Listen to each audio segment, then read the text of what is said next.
बिस्मिल्लाहिर्रहमानिर्रहीम। लाखों करोड़ों दुरूदो सलाम मोहम्मद मुस्तफ़ा सल्लल्लाहु अलैहि वसल्लम और आले मोहम्मद पर। मैं हूं उमर दराज गोंदल।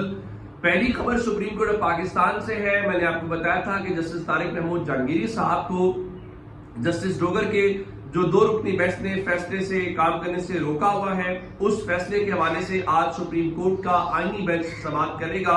वो समाअत हो गई है और इसमें दो बातें हुई हैं। पहली बात यह है कि जस्टिस तारिक महमूद जहांगीरी को सुप्रीम कोर्ट के आईनी बेंच ने आज एज ए जज बहाल कर दिया है, उनको जुडिशियल वर्क की इजाजत दे दी है।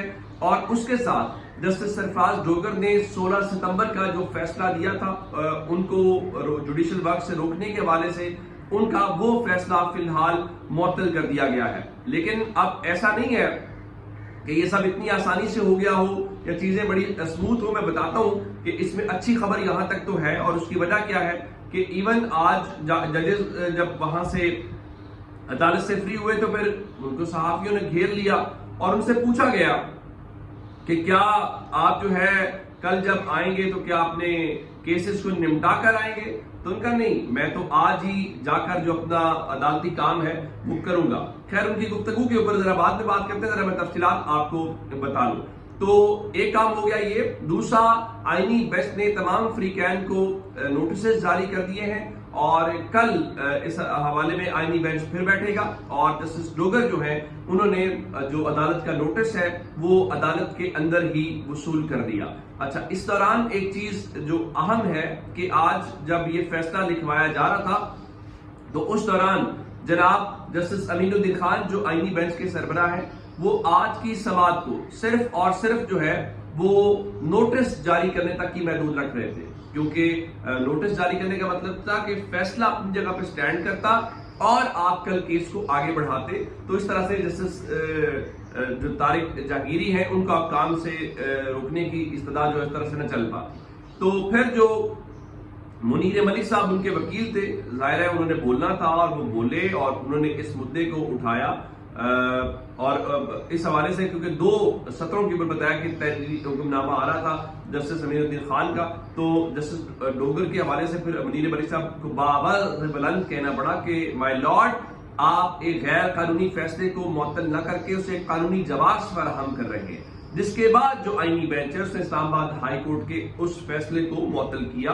तो आप मेरा ख्याल है उससे अंदाजा लगाइए कि आज भी जो है वो मूड में नहीं थे। अब आते हैं कि क्या जो आईनी बेंच है वो अब सिस्टम के जो मर्जी है उसके खिलाफ फैसले किया करेगा, या आज सिस्टम चूंकि तारिक जहांगीरी साहब को निकालना चाहता है तो उन्होंने क्या उसके खिलाफ फैसला किया। तो उसका जवाब भी हमें आज की समाअत के दौरान ही मिल गया, और वो ये है कि चूंकि कहा गया था कि जनाब याहिया अफरीदी साहब ने सुप्रीम जुडिशियल काउंसिल का इजलास बुला रखा है, तो आज जस्टिस जमाल खान मंदोखेल ने वहां पर बताया कि जो सुप्रीम जुडिशियल काउंसिल का इजलास है वो 18 अक्टूबर को बुला लिया गया है। लेकिन साथ ही उन्होंने ये भी कहा कि अभी अंदाजा नहीं है कि उसका एजेंडा क्या है, लेकिन 18 अक्टूबर को अगर इजलास होगा तो मैं आपको बता देता हूं कि वो एजेंडा या वहां पे क्या था। यानी आज एक शख्स जिसके मुतालिक जिसके अकाउंट से बहुत सारी चीजें आती हैं, उसने आज, और वो जो कहता है कमोबेश पता चलता है कि कहीं से जो ताकतवर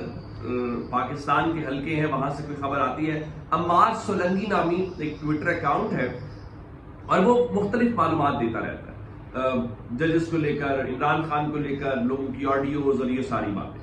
अब उसने आज जब ये खबर आई कि सुप्रीम कोर्ट ने जस्टिस तारिक जहांगीरी को काम से रोकने का ऑर्डर मुअत्तल कर दिया, ये खबर लगाई और साथ लिखा कि तारिक जहांगीरी की दरखास्त की वजह से ये आर्जी रिलीफ है, बहुत जल्द उन्हें सुप्रीम जुडिशियल काउंसिल के जरिए माजूल कर दिया जाएगा। इसका मतलब है कि अब 18 अक्टूबर तो कोई बहुत दूर नहीं है, और मुझे नहीं मालूम कि ये अम्मार सोलंगी कौन है और ये क्या कह रहा है, लेकिन वो ये कह रहा है कि सुप्रीम जुडिशियल काउंसिल के जरिए उनको माजूल किया जाएगा। तो अब अगर सुप्रीम जुडिशियल काउंसिल के इजलास के एजेंडे से पहले ही ये ऐलानात अकाउंट से किए जा रहे हैं, तो मुझे आप ये बताइए कि ये कितना फेयर प्रोसेस फिर होगा, मुझे ये बताइए कि कितना फिर ये लॉर्ड ड्रिवन होगा। इसका मतलब तो फिर ये है कि ऑलरेडी गोल या टारगेट जो अचीव करना है वो सेट किया हुआ है। کہ طارق جہانگیری صاحب کو نکالنا ہے، باقی تو سب اتمام حجت ہو رہا ہے، پھر اس حوالے سے ہم یہی کہیں گے۔ اور آج ایون بشارت راجہ جو ABN نیوز کے رپورٹر ہیں، سپریم کورٹ کو کور کرتے ہیں، انہوں نے یہ سوال اٹھایا کہ کیا آپ استعفیٰ دے رہے ہیں؟ کچھ لوگ کہہ رہے ہیں 3 دن میں استعفیٰ ہو جائے گا۔ تو طارق محمود جہانگیری صاحب جو ہیں وہ اس کے اوپر مسکراتے ہوئے دکھائی دیے اور یہ کہا کہ اللہ خیر کرے گا۔ اور پھر ان سے جب ان کی ڈگری سے متعلق پوچھا گیا تو ان کا کہ حیرت کی بات ہے کہ 34 سال کے بعد ڈگری منسوخ کر رہے ہیں، دنیا کی تاریخ میں ایسا نہیں ہوا۔ تو ان کا اس حوالے سے سندھ ہائی کورٹ میں رجوع کر رہے ہیں۔ ویسے آپس کی بات یہ ہے وہ ڈگری جعلی تھی تو اس کو منسوخ کرنے کی کیا ضرورت پڑی، اور اگر ڈگری والا میٹر ایسا تھا تو آج اسلام آباد ہائی کورٹ کے اس آرڈر کے خلاف سپریم کورٹ نے کیوں ریلیف دیا؟ تو ہمیں اس سے اندازہ ہوتا ہے۔ اور آج کی خاص بات کیا تھی؟ آج کی خاص بات یہ تھی کہ 5 کے 5 ججز جو ہیں وہ اسی طرح سے سولیڈیرٹی کے اظہار کے طور کے اوپر، جس میں طارق جہانگیری صاحب تو تھے ہی تھے، محسن اختر کیانی صاحب تھے، اجاز اسحاق صاحب تھے، سمن رفعت صاحبہ تھی اور جسٹس بابر ستار تھے، وہ اسی طرح سے آئے اور وہ سائلین کے گیٹ سے ہی گئے۔ اور جب وہ واپسی پہ جانے لگے تو میں نے اس وقت دیکھا تو گاڑی کو جسٹس بابر ستار جو ہے وہ چلا رہے تھے۔ پھر باقی ججز نے بھی بات کی جس میں جسٹس ستار، اجاز اسحاق تھے۔ ان کا المیہ یہ ہے کہ ریاست نے مجھے جو کام کرنے کے لیے بطور جج تعینات کیا ہے، آج وہی کام کرنے کے اوپر مجھے سزا دی جا رہی ہے، یعنی اب بطور جج جو ہے۔ تو اب وہ ججز جو ہیں وہ آئے، یہ پریتی کا اظہار بھی کیا اور اس کے بعد وہ اپنی عدالتی جو ذمہ داریاں ہیں وہ ادا کرنے کے حوالے سے بھی جو واپس ہے وہ چلے گئے ہیں۔ تو اب دیکھتے ہیں کہ آگے کیا ہوتا ہے۔ اچھا جی، دوسری بڑی خبر آج کی اڈیالہ جیل سے ہے۔ ایک تو اڈیالہ میں آپ جانتے ہیں کہ آج توشہ کا نٹھو کیس کی سماعت کہا گیا تھا کہ 9 بجے ہوگی، تو عمران خان کے وکلاء پہنچ گئے، عمران خان کی جو فیملی ہے وہ پہنچ گئی، لیکن اس سے ہٹ کے جو غیر معمولی آج کی چیز تھی وہ اچانک سے علی امین گنڈا پور کا اڈیالہ جیل پہنچنا ہے۔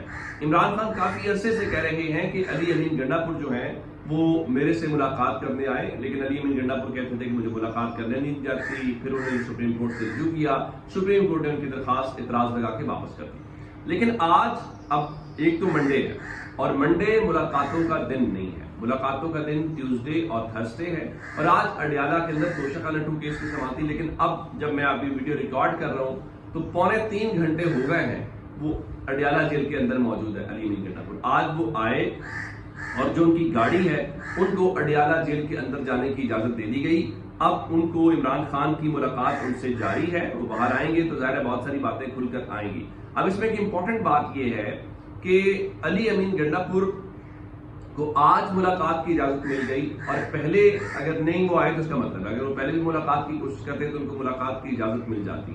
اور آج وہ ملاقات کرنے کیوں آئے، اس میں ایک بات ہے کہ آیا وہی بتانے آئے ہیں کہ دیکھیں ہم نے جو جلسہ ہے وہ بہت بڑا جلسہ آپ کے احکامات کے اوپر کر لیا ہے، ایک بات۔ دوسری بات یہ ہو سکتی ہے کہ جو ان کے خلاف رد عمل اس جلسے میں آیا ہے اس کے بعد کیا وہ کوئی انتہائی قدم آج اٹھا سکتے ہیں؟ کیا وہ عمران خان کو یہ کہہ سکتے ہیں کہ جو کارکنان ہیں میرے اوپر اس طرح سے اعتماد نہیں کر رہے یا میرے اوپر سوالات اٹھا رہے ہیں، یا دوسرے لفظوں میں کہا جائے تو میرے اوپر ہی شک و شبہ کر رہے ہیں؟ تو خان صاحب یہ لے میرا ریزگنیشن، یہ آپ کی امانت تھی، یہ وزارت اعلیٰ آپ کی دی ہوئی تھی، آپ کی پارٹی کی تھی، تو چونکہ کارکنان ہی جب میرے سے مطمئن نہیں ہے اور مجھے شکوک و شبہات کی نظر سے دیکھ رہے ہیں تو آپ یہ لے لیجیے۔ تو میرا خیال یہ ہے کہ اب امپورٹنٹ یہ ہے کہ پہلے ملاقاتیں جب اس قسم کی ہوتی ہیں تو بعد میں کوئی پتہ نہیں چلتا کیا گفتگو ہوئی۔ آج عمران خان کی اگر گنڈا پور صاحب سے ملاقات ہو رہی ہے تو ان کی باقی لوگ بھی سماعت کے لیے گئے ہوئے ہیں، تو آج کھل کے پتہ چل جائے گا کہ گنڈا پور نے کیا کہا اور عمران خان نے کیا کہا۔ عمران خان خود جو ہے وہ بتا دیں گے۔ تو جب تک کہ اپڈیٹس اپنا بہت سارا خیال رکھیے گا۔ خدا حافظ۔